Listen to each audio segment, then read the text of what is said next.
is ringing. Mine. Whose phone is ringing? Mine. It's mine. Whose phone is ringing? Mine. My phone. My phone. Whose phone is ringing? This week on another mediocre podcast, you probably recognize that ringtone. It was Sal's ringtone during a punishment on the very popular Tru TV series, Impractical Jokers. This week, my guest is Casey Jost. He's a producer on the show and the voice you're hearing on that ringtone. He's also done a lot of other stuff. He's a musician, a comedian. We talk about a lot of things, and he's a really great guest, a really funny guy. So enjoy this week's episode.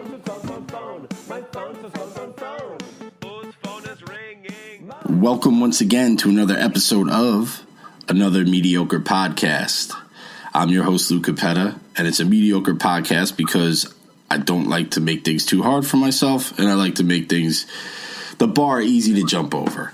My guest today is not mediocre at all. He's an actor, comedian, musician, and writer, the former writer for Late Night with Jimmy Fallon, currently a producer for Tru TV's hit TV show and one of my favorites, Impractical Jokers, and the voice behind the most obnoxiously awesome ringtone ever.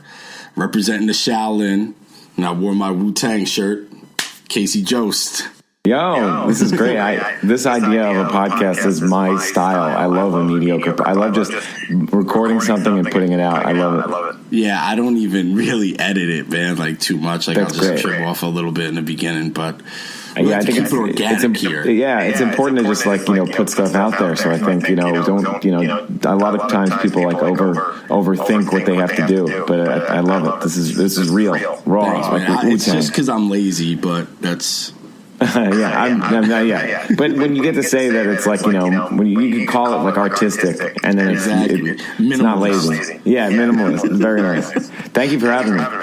Hey man, thank you for coming on. I know you got a lot of stuff going on, and obviously, I'm sure most people know you from the Jokerz. Yeah, I think at this point, I don't know how to put it in terms outside of let's say a Twitter followers or something. I bet you the majority of people there probably just know me through Impractical Jokers. It's definitely of the things I've done, I've probably had the most eyeballs from that. And I've been working there for so long that I think it's kind of at this point synonymous with my career. I feel I hope to do other things, but at this point it's really defined kind of my track. And so how long were you with the show from the beginning? Yes, yeah. So the pilot that they made, I actually just made some music for it, almost like an entrance or the opening credits music that they never used for the show, but for the pilot that they had pitched or that they had made with Tru TV, it was in there. It was in there up until the show actually, I would say a couple weeks before the show aired, they were well, let's switch out the music to something that they have more license over, or that they have more because it was just a song I had made, but then the one that they have now, they could cut it up and use different parts of it, throughout so that's kind of why they went with that song. No feelings hurt, but at that point I was working on the show in other capacities. Okay. Man, I'd love to hear that. I'd love to hear that, man. That's yeah. It's funny. They used it once for a special. They used it once for maybe not the cruise special. They did some sort of special episode. I forget which one it was now, but they used it at the end. It was. It might have been for their live. They did one of their live shows they filmed, and it went on Tru TV. I think they used it at the end of that. I let them, they had to ask for a license, and I was like, yeah, what's mine is yours. I tell the guys that. Well, especially since, that's your job too, so. Yeah, of course. But it's weird. I never thought I'd have a job where I'd have to make so much music, and I love it. I got a music degree from college, but I just did that because I was a bad student, and it was just the only thing I liked.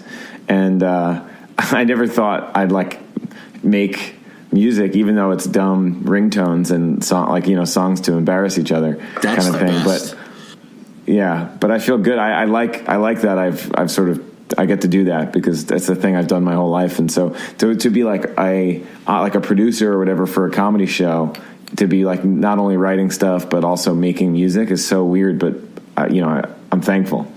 Yeah, that's one of the best thing about the show, I think, is that I know for me at least, it's like I'm watching it and I'm like, holy shit, dude! Like I could have made this shit with my buddies, like because that's what we do, you know. Like I probably could have made it with my kids because I'm always trying to embarrass my kids. It's like one of the few pleasures I have left.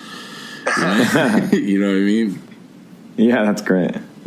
I think it's real. You guys you can tell that you guys are really have a good chemistry, even when you're on screen and stuff like that. You've done a couple of the inside jokes. Yeah. I never thought that's another thing. Aside from like doing music, I never thought that I'd be on camera, which I never like. I as much as I like this show, I'm like, I don't want the show to change too much. I like that it's these four guys, but then they asked me to do sort of like the behind the scenes stuff here and there, or the inside jokes or that insider thing, and I was like, yeah, I mean, I'm not going to turn it down, but it was interesting. I never the job kept being new things. It's like every year, it's like there's new fun things to do, and I get to put my stamp on it more. And I love it. It's so much fun. But never thought it would be, because I do a lot of like on camera stuff on the side, and that show is just a thing that I was like, oh, that's not going to be that show, But it just became that, which is cool. Do you find it harder to produce the show and stuff, like as far as are you how involved are you with like getting people?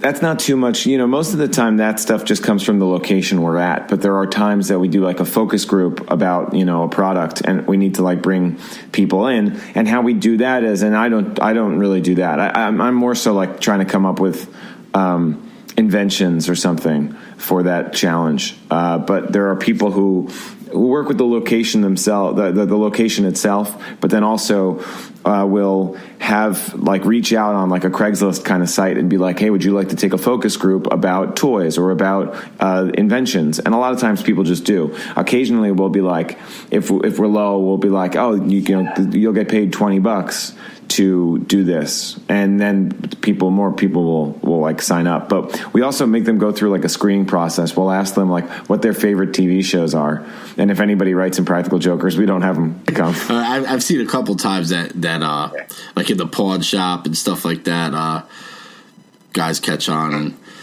that it's got to be hard because it's a pretty well known show. I mean, I know. I like to think like maybe 1 in 5 people recognize the guys, and then usually if they're a fan, they're pretty respectful and they just kind of mosey on. But there's enough people that we could still do the show, which is great. Yeah, it's fun. How long you been in entertainment? I said that you were a writer for Late Night with Jimmy Fallon. That was what, like 2010-ish? Yep, that was 2010. That was like between like February and July, I think. So I was there for basically like 6 months, and that was like my first job. Before that, though, I'd been doing a lot of just stand-up and improv and sketch stuff at like bars and comedy clubs in New York.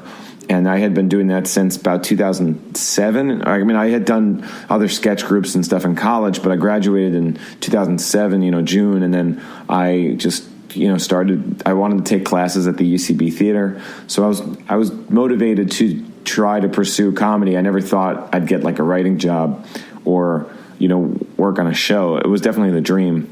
And it took a few years, relatively not that long, but like, when you're figuring out what you want to do at that age, you're like, I was also like a waiter, and I worked at a music store, and I gave like guitar lessons, and I did an after school program with kids, and then I had to for the Parks Department. So I was like working for the Parks Department, and I had to quit and be like, I had just moved locations to this really nice, fun location, and I was like, I actually can't come into work next week. And they were like, oh, why? I'm like, I'm writing. I'm going to be writing for Jimmy Fallon, Late Night with Jimmy Fallon. And they were like, oh, well, you don't get benefits anymore. And they're like, you don't get health benefits. And I was like, yeah, I know, I got to figure that out. And they were like, all right, how long are you going to do that for? And I was just kind of like, I mean, I don't know, I hopefully forever. And he was like, all right, well, if it doesn't work out, you know, we'll try to make room for you, but I can't promise you anything. It was just very funny, like matter of fact, city job kind of conversation. Does he, I mean, even like behind this, does he laugh at everything? Like, yeah, he was like born, like he probably came out of the womb with like his personality. You know, he's just very outgoing, and you know, he's everybody's friend. You know, he's like everybody's like younger brother. That's like his thing. But yeah, he was always, his office was like right next to mine, and he would just pop in and be like, "Oh, somebody sent me these like sneakers, but they don't fit me. Do you want them?" And I was like, "Yeah." Like, he was just very generous and cool. Oh, so that means also, now that I'm thinking about it, so you got to deal with the Roots a lot. Yeah, man. Yeah. Oh man, Roots are my favorite. I'm a big hip hop fan. Did you watch that video? I did. Did you watch that? How good is that? So there's a video for people listening. There's a video where he basically raps for 10 minutes straight, maybe eight minutes straight, and you know, they it's like on the show that like the idea is that it's like a freestyle, but I wouldn't go into it thinking that he's freestyling the whole thing, but he definitely wrote the whole thing and memorized the whole thing. He's not reading a cue card, and it's like from his head, like, and it's really impressive, and it's honestly, he's the best. He's just, if you listen to all those records, I mean, he's so good. I think I've been telling people for a long, I think he's the best MC around for a while. Yeah. I agree, man. He's underrated. Him and Ghostface. I mean, I know. I love both those guys. I mean, there's people that you know, people always talk about, you know, Biggie, Jay-Z, and Nas, you know, Tupac, but I think like there are other people that need to get into that conversation now, especially since, like, I mean, Biggie never had a bad verse. He's never had a bad verse, but he also there's a limited number of verses at this point, and like, you know, I think I think he's like a legendary. It's like sacrilege to ever be like, oh, he, you know, to take him out of the conversation. But I just think there's got to be more room for, like, Black Thought. Like on all the records, he's always got something good. Ghostface too, but yeah, I don't know. It's amazing. Did you listen to the new Jay-Z? Did you like it? I used to be a big Jay-Z guy, but I actually really like 444.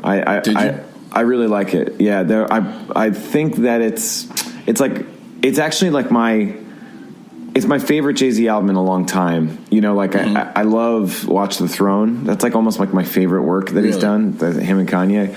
I was always a big like Reasonable Doubt fan, and obviously like the Black album. But I think that I like that he tried something different. I like that he was like, let me try to like do this kind of low key thing, and it's different than what he's done, but it's very different than what's out there. And I think the beats are great. I think it's a really fun album. It's definitely like amazing. A chill. Yeah. It's definitely not like pump you up. I was wondering how like I'm not really a musician, just a connoisseur. I was wondering how like a musician feels about 444. Because I liked it, but I miss my old Jay-Z. You know what I'm saying? Like, I have teenagers. They're always coming around with this stupid shit that they think is hip-hop. Right. And I'm stuck in the 90s. I don't want to listen to anything from them. I just started listening to Logic because I just was hearing his stuff on the radio all the time. And I thought he sucked, and he really doesn't. I'm similar. I skew similarly. Like I really like the 90s stuff is my favorite, and that's why, you know, I like J. Cole. I think he's similar, and obviously Kendrick is amazing, but it's probably because they remind me of my favorites in the 90s. Right. But also, you know, like I don't know. I think there's always a part of me that likes new stuff, even if it's like mumble rap or if it's just one song by, you know, Designer or something. I'm like, I wouldn't testify about and tell everyone to check it out, but I definitely enjoy it from a perspective of like, you know, I could just tell that it's a kind of like I like a one hit wonder once in a while, and I was thinking about that. You remember that Ski Low song? I Wish. Yeah, of course I do. Yeah, it's such a good song, and it's like It's probably like, I mean, I haven't really listened to much more Skee-Lo. I think I tried to put on the album recently, and I was like, yeah, I can't sit through all this. But it's good, and I was like, there's room for that. There's room for, like, these one-hit wonders that are just having, like, one song. And it doesn't, and, you know, it's, back then, I bet people were like, what is this I Wish I Was a Little Bit Taller song? Then I think that's always going to happen. That was a great song. Ahmad is another one back in the day. I don't know if you remember that.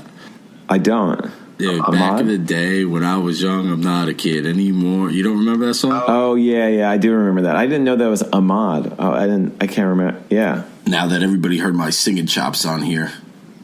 That was good. And you said you weren't a musician. Wow. You'd be surprised how many mediocre talents I actually have. Hence the name of the podcast. Yeah. But back to what you were saying about like the working with the Roots. I didn't get to like work with them a lot, but I'd have to like go and talk to them or ask them to like, you know, for this bit, can you make a little song for, you know, this thing is called like how he used to do a segment called like thank you notes, and the guy would play piano. So like that process would be like if there was, I think there was one that called pros and cons, and that was like a little like you know, it was kind of like just like a bucket list, or sorry, a joke bucket bit we used to call it, because it would just be like, it would be the same bit every week, but we'd write new jokes for it. And so you would just like kind of like, you know, to think of it as like, let's just stock this bucket up with jokes that we could use. And so that was the kind of segment it was.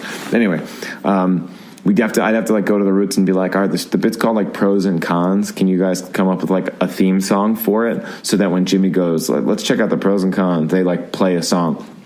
So I'd have to like talk to them and like ask these musicians to make a song about like a, you know, like a 5-second song, like some of the greatest musicians of all time. I have to like, can you make like a 10-second like, you know, song? But they were always so nice about it. And I think I learned a lot from watching them and their process. I can't even imagine. My mom lived in Philly for a long time and worked in a hospital. And I went to visit her one day at lunch. I saw Questlove walk. He was walking across the street from me, and I got like excited. Yeah, that's cool, right? Like it's funny. Like sometimes when you.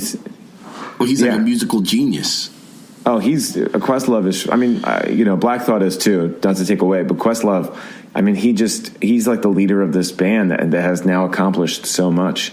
And it was such a weird thing, I think, when they took the gig. It's like the Roots are going to be like the backup band for Jimmy Fallon, but it was smart. It was it put them in a position now that they're like legendary. They're untouchable. They already were, but like more in a cult following. And now that they're at the Grammys every year in some capacity, they're curating other artists. They have their own hand in like so many different things. Mm-hmm. But then Black Thought still just brings the fire from the street. It's so cool. Yeah, that's the best thing. They never had to switch it up. Yeah, you know, they stayed true to what they were. They never changed, and they blew up off of that. That makes it even better. You know what I mean? Yeah. So, yeah. Hey, you ever find yourself? Do you ever like we were just talking about with the Roots? You ever find yourself like starstruck or pinch yourself like you're just like, oh shit, man! Like I was just talking to Questlove about this ringtone, or you know what I mean? Like, yeah. You know, it was funny. I was somewhere recently, and Martin Short was there. Wow. It was like, you know, he's been around for so long, and there were other people like at that. There was like an event I was at, like a holiday event, and there was like a bunch of people there. I you know, it's funny because as much as I'm like, well, I guess you asked the story, it always feels like I'm like name dropping or something, but. Fuck that, man. Name drop. I'm gonna name drop you to everybody I know. Be like, but you know, it's funny that you said it because like Questlove was there, and like a few other people like of that status, but like Martin Short, because of like, I guess he's just a little less accessible because he's just, you know, he's a legend that's been around for so long. You don't see him out all the time. Big name, and so like I was like, whoa, that's crazy. And I didn't like talk to him or go over him because I'm also like I don't want to bother anyone. But if I were like next to them, I might just like, if I just ended up sitting next to them or on an elevator or something, I'd be like, oh man, I love your work. And I usually try to like leave it at that. Until, you know, hope, you know, you're always like, oh, maybe one day I'll for some reason be in a situation where I could like have a more in-depth conversation about Three Amigos with Martin Short or something. Right. But Ed Grimley. But yeah, but there's definitely, I guess, I don't know. Like I think sometimes with musicians, I feel like more starstruck. Like bands and stuff. Like I think like if I were like around like Dave Grohl, I think like more than a comedian, because a comedian, like, you know so much about their personality through like their work, whereas you don't really like I know Dave Grohl from like interviews and stuff, but I don't really, you know, like someone like that, I don't really know where they stand on things. Right. So it's like a little bit more like, whoa, this is like kind of crazy. Like there's this guy that I know his music or something, but I don't really know, you know, like, whereas like if I ran into like a you know, Kumail Nanjiani or like a stand-up that where I'm like, oh, like I know what their take is on things. Like I feel like I know them in a weird, like it's similar with the Jokerz. A lot of people feel like they really know the Jokerz because they're themselves on camera and they're buddies. And so people will come up and be like, hey buddy, I see you on TV. Hey, how's it going? And I think it makes them seem even more accessible than any stand-up, you know, but it's cool. So I think musicians. I would say I'd starstruck by musicians. Musicians. Huh. Or like Elon Musk. Yeah, Elon Musk. I feel like if I saw him, I'd be like, whoa, Elon Musk is here.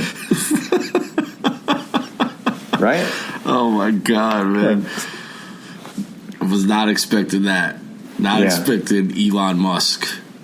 Ah, jeez. All right. Would you consider yourself more of a like comedian first or a musician or do you have a preference? Yeah, I guess I would want to be considered a comedian first, just because I think that's the thing that I've always been like, you know, swinging for. Like that's the career that if for some reason I had to pick one for like a career, I think comedy's more fun to do. I love playing music. There's just not a lot of careers in music anymore. You know, there are barely any bands in the top, you know, 20 charts, and it's just to do that so hard. Then you have to kind of be like an engineer or a song, you know, producer, or you know, work at a studio, you know, or work at a label. Like, but even those jobs are not exactly. You start the farther away you get from the thing that you love about it.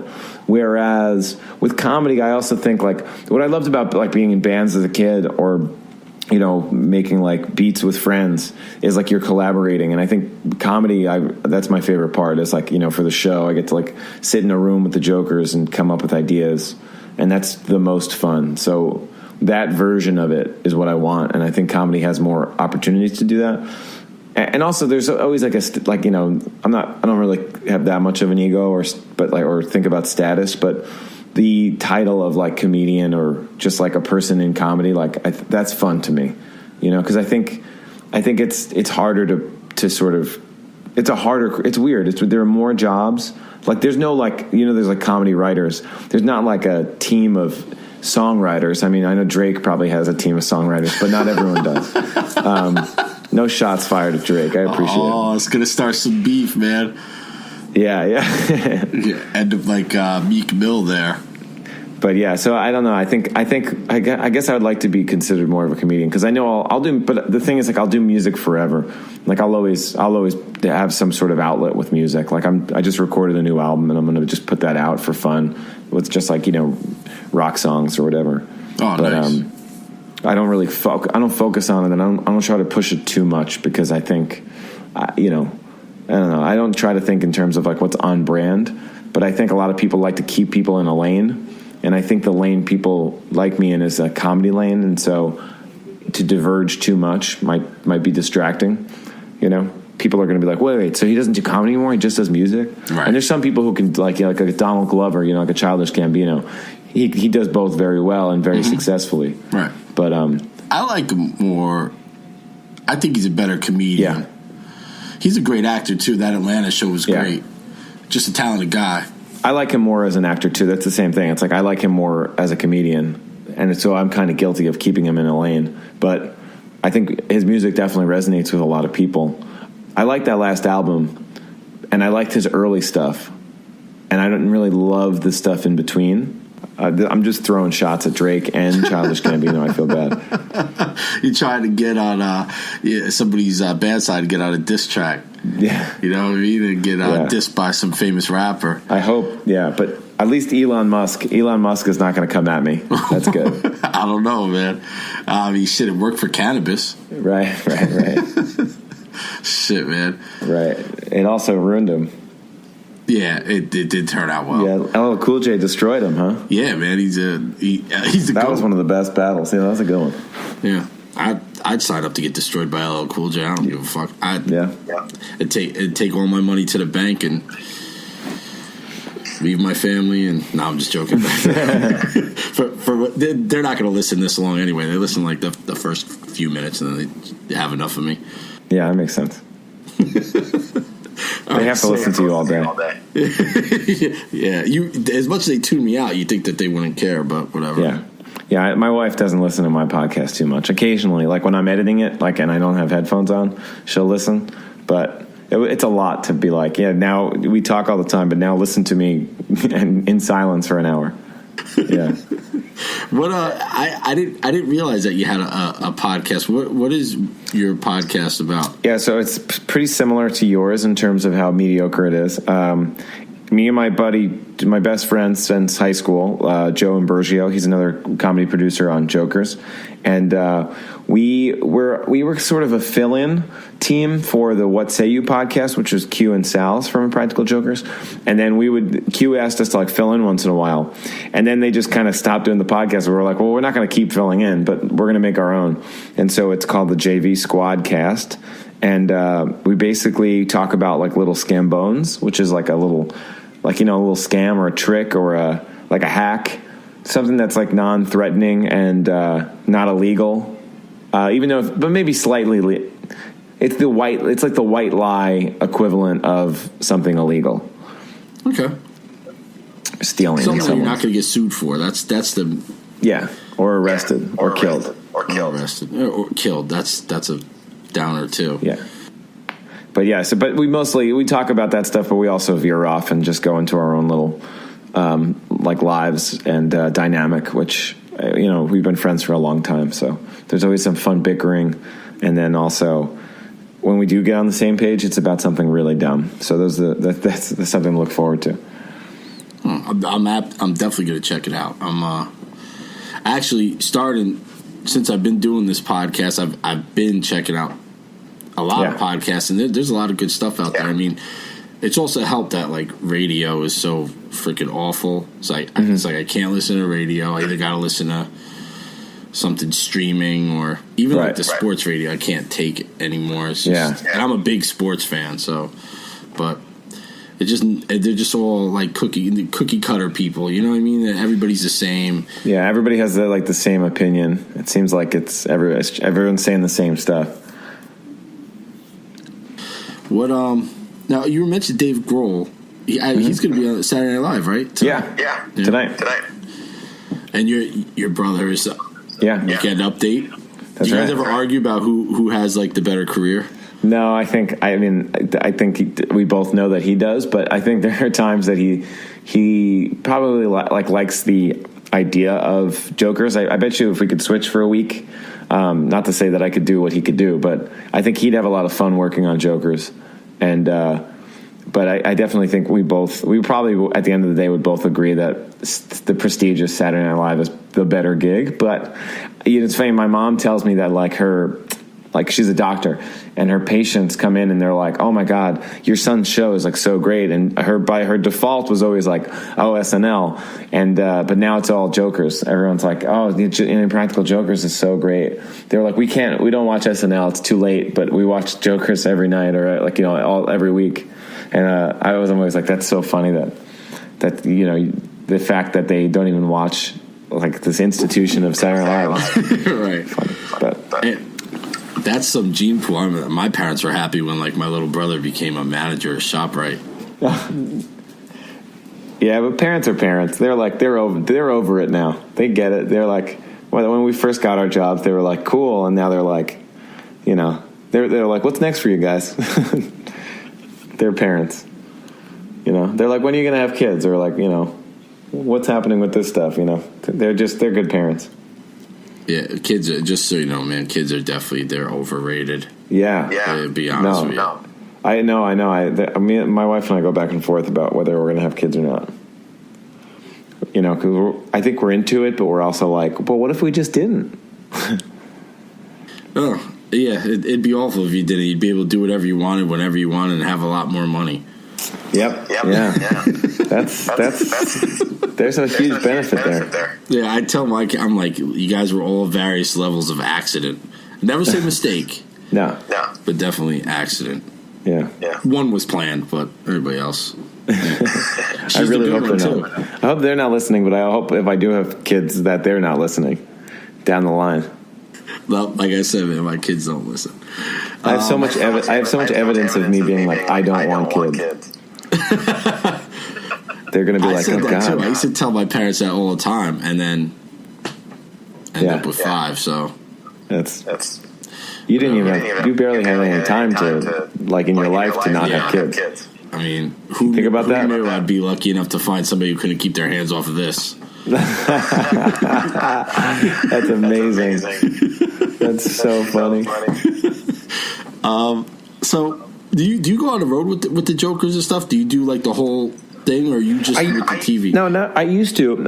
You know, when they first started doing shows, I would open for them here and there, and I still do occasionally when we went to Hawaii to film an episode, I was out there obviously for the show, and then they did a live show, and they were like, "Oh, Casey, can you open?" Mm-hmm. But when they hit the road, I basically have to always work at the office. So to take me away from the show, I don't think they wanted to do that. But also they have some other openers in different areas. Like if they're on the West Coast, they have this guy named JF Harris who's super funny, and on the East Coast, they usually either use this guy Mike Fanoia or this guy Jiggy, right. And both very funny guys. So I think they also like to switch it up with different personalities, and so that they're trying, so that it's like there's always a new face around to hang out with, and because they're pretty good at not getting sick of each other, but it's nice to have a buffer, have other people come in that they could kind of pal around with.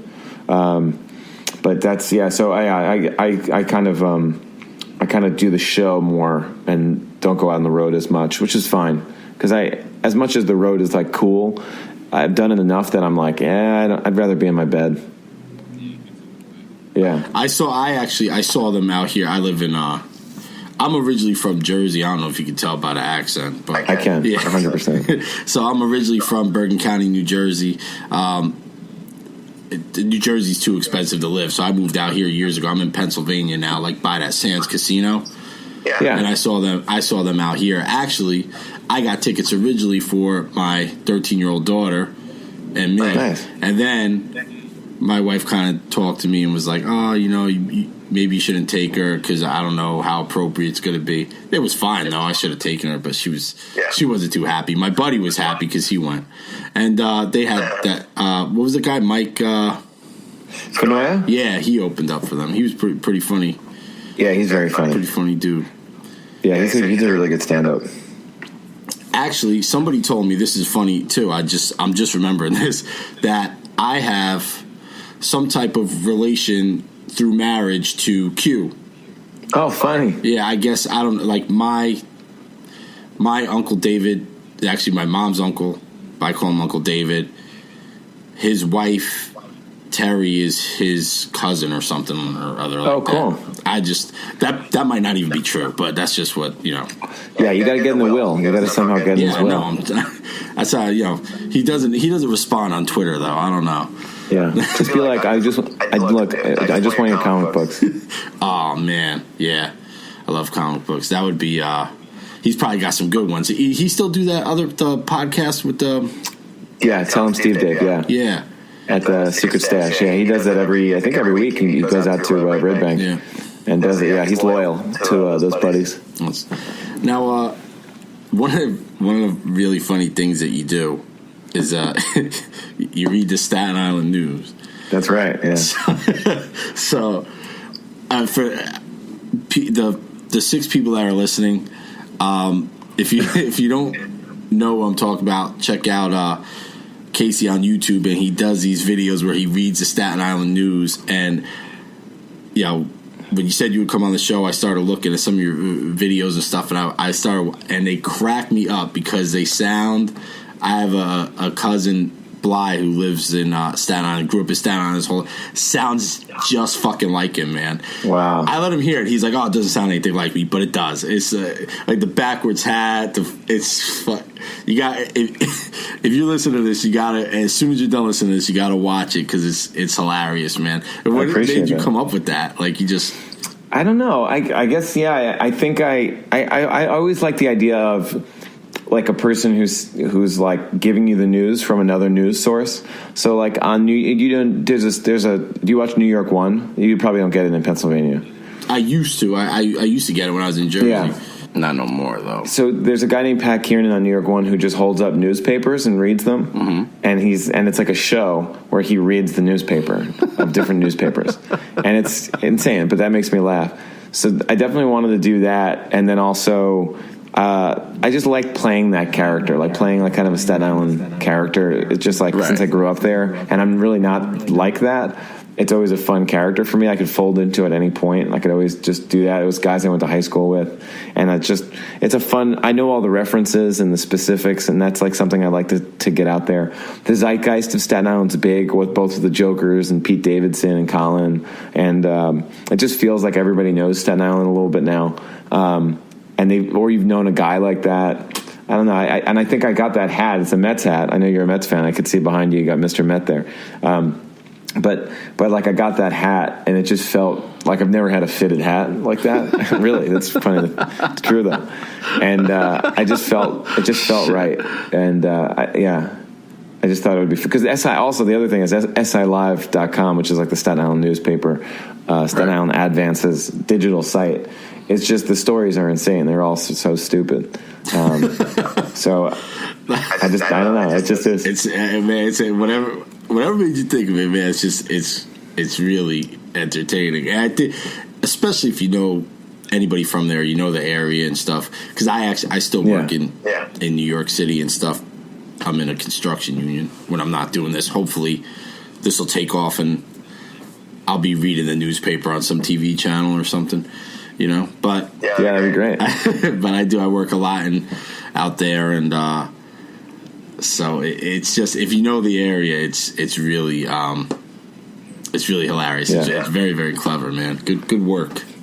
I appreciate it. Thank you very much. I really appreciate it. It's resonated with a lot of people, and I love it because it's like my favorite kind of character to do, and so the fact that people like it makes me feel like I'm doing something right. If you ask me, it's better than Weekend Update too. I gotta. You sound like my mom's patient. There you go. Now, man, what's next? Like for the Jokerz, are you guys?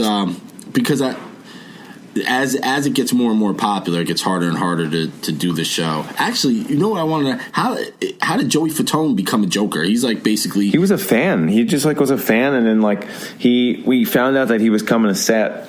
Or like he had asked, maybe reached out on Twitter or something, and asked if he could come to set, and Q kind of arranged it, and then we got him on the show too for that same day. And at the deli, that's the one. Yeah, at the deli? Carnegie Deli. Yeah, and he's just like. He's a similar guy. Sorry, I'm very hungover. I just yawned. no. He's a similar guy to the Jokerz. He like grew up he like had family in like Bay Ridge and like Brooklyn, and has family in Staten Island. He's around the same age as them, but he like, kind of lived in Florida too. I mean, he was an international celebrity, just like in the biggest boy band ever.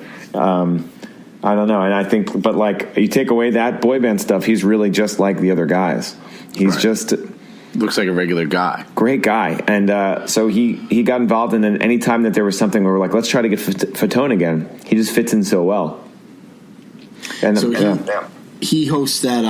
What's the? It's like the after show now. Yeah, you guys do. What is that called again? It's called After Party.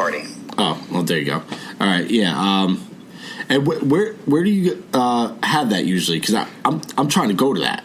Oh yeah, it films in Staten Island. It films in this brewery called Flagship Brewery, and they film there. It's a great brewery too, if you ever want to check it out. But Nice. we basically film the whole show and then like do the edit it. Oh, I'm so sorry. I don't know why I'm just. It's not that all good, man. I think I'm bored of hearing myself talk. No, but we film the whole show, we edit it, and then the guys like watch the episode and then do the after party. So it's hard to say exactly when the next tapings will be. It'll be basically once we're done with season 7, we would then start to film after party episodes. Okay. But I'll try to let you know because they definitely need an audience. Yeah, man. If you remember, I definitely would make the. I got a lot of friends out there. I'll tell my cousin to come. I'll definitely like to make the trek, man. It seems like a good time. And they serve alcohol while you're watching it? Oh, yeah. No, so there you go. Flagship Brewery makes really good beer. Yeah, I saw actually somebody else I know was telling me about that. It had nothing to even do with the Jokerz. We did I had to do picket duty for my union out there one time, but we weren't anywhere near there. Okay. So that was maybe like a year and a half ago or so. But yeah, it's cool. It's definitely like a cool show, and we're glad that we got to do it, like a little after bonus special kind of thing. Because the guys had also done like a show called Jokerz Wild, which was more of a sketch format, which was funny. But I think the audience wanted them to sort of just kind of keep Jokerz like as it was. And but this is nice. This is like they get to kind of. You get to see them. It feels like a podcast hosted by Joey Fatone, and I like that. Yeah, it's organic. It's cool. Those shows, they do well. I mean, all the big TV shows, Walking Dead, all that stuff, the Breaking Bad, they all have that right. that after show. So it was a good idea. I like it a lot. Actually, it's great when my favorite was when Murr took the kid to the play. Yeah. Lion King, was it? I think Aladdin. Oh, Aladdin. Yeah. That was awesome. So funny. Yeah. Have you been on Gethard's show? I have not been a guest there, but I was a guest like when it was a public access show years ago. And I know that whole crew, that whole, like all the writers are like close friends of mine. And I've known Gethard for years. He was my teacher at UCB at one point. But love that show. It's a really good show. Did you watch the episode with Method Man? I did not get to. I missed that episode, It's and good. I should. I have to see it. I was like, oh, okay. I just like it because me and the human fish have like the same chest. That's my buddy. That's my buddy Dave. He's Dave Bloveband is the guy's name, and I've known him for years now. We were on a team for 3 years together at UCB, and I love that guy. He's the best.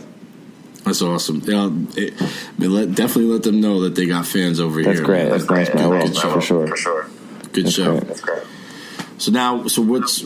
Oh, you're hosting something tonight, right? Yeah, I'm hosting there's a game show app called HQ Trivia, and it's like blowing up now. It's got like 400,000 people play, and you could win like a couple $1,000. And the host is usually this guy named Scott Rogowski, who's really nice, and but sometimes he can't make it, and so I fill in once in a while. And so they got me filling in tonight. I'm pretty pumped. Nice. So tonight, people could have the full Jost Brothers thing going on. They could be on their phone playing and watching Saturday Night Live and just you're right. making your mom real happy. There was a time I think recently where I think Colin was doing like these Thursday night SNL specials in the summer, and I feel like and we had a Jokerz happening, like a Impractical Jokers, like we're on a Thursday nights at 10, and so they were like both on at the same time. It was really insane. And I don't know, I didn't look at whose ratings were better. I should have checked that out. I'm sure it was theirs though. I don't know about that. Not in this. I'm telling you right now, man. Impractical Jokers is not like. It's so weird. I either watch sports or Discovery ID channel because I like to see people with worse lives than me, and Impractical Jokers. That's it. The rest of anything else on TV is just trash. And Gether too. I like that show too. Yeah. But I don't think I get rid of that Carbonaro guy. I'm not a fan. I mean, no, don't say anything. Don't get in trouble. Yeah, I already have beef with Drake and Childish Gambino. I can't add Carbonaro. Carbonaro guy end up in a tank like Houdini, all chained up. I know. I don't fuck with magicians. Oh man! So what's next for you? Any idea like how long you guys are? I don't know. Yeah, do the show, you know, there's other things I would like to do. Like, you know, I think I really like, you know, a friend of mine. You know the guy Cypher Sounds? He's like a DJ. Oh yeah, Hot 97. So he's a friend of mine now for a couple of years. We do comedy together, and he's gonna have his own show on Tru soon. And he said that I'm too comfortable at Jokerz. He was like, you need to like kind of like leave just so that you feel that feeling of that you need to work hard again. Right. Not that I don't for Jokerz, but like, you know, right. I need to stay hungry. And he said I was too comfortable, so I thought that was interesting. But I'm always trying to do other shows or work in other places. Just when, like, you know, in the off time, or if I have any like extra time, I try to hustle. But it's nice, you know. I just like working at Jokerz so much that it's true though. It's a little comfortable at this point, but it's also like it's really got its stride, and I want to kind of. Part of me wants to see it to the end. Right. I don't know when that would be, but. Hopefully we get more seasons. So Cypher Sounds again his own Tru TV show. That's awesome. Do you know you ever deal with Peter Rosenberg too? I don't think I've met him yet. Maybe one time I may have met him at like a party or something. But I love that guy. The two of them are great. Yeah. But that guy's a podcast. He does like 50 podcasts a month. Does the one with Mike Tyson. You ever listen to that one? Right. No. Bite the Mic. That's. He does a wrestling one too, I think, or he just hosted too. Yeah, but he does one. It's Mike Tyson's podcast, but I guess he's his co-host, and that's some interesting stuff. Like that's great. Tyson starts telling some stories. Oh, I can imagine. That's somebody you don't want to say anything bad about. Yeah, that's true. That's true. I have to start getting ready for this hosting thing tonight. Actually, I hate to skedaddle. I was just about to wrap it up anyway. I mean, that's pretty much. Well, thank you so much for having me. This has been a blast. Yeah, hey, listen, I really appreciate you coming on, and you know, it's nice of you to respond to everything. Just some strange dude hitting you up on Twitter, but I really always happy. I really always happy to talk to strange dudes. Hey, you never know, right? All right, well, good luck with everything, man, and I'll be stay in touch. Listening for that Cypher Sounds show, definitely. Yeah. I'd love to come on again, man. We'll do a recap soon. All right. Excellent, man. I appreciate it. Thanks so much, buddy. All right, man. Good luck.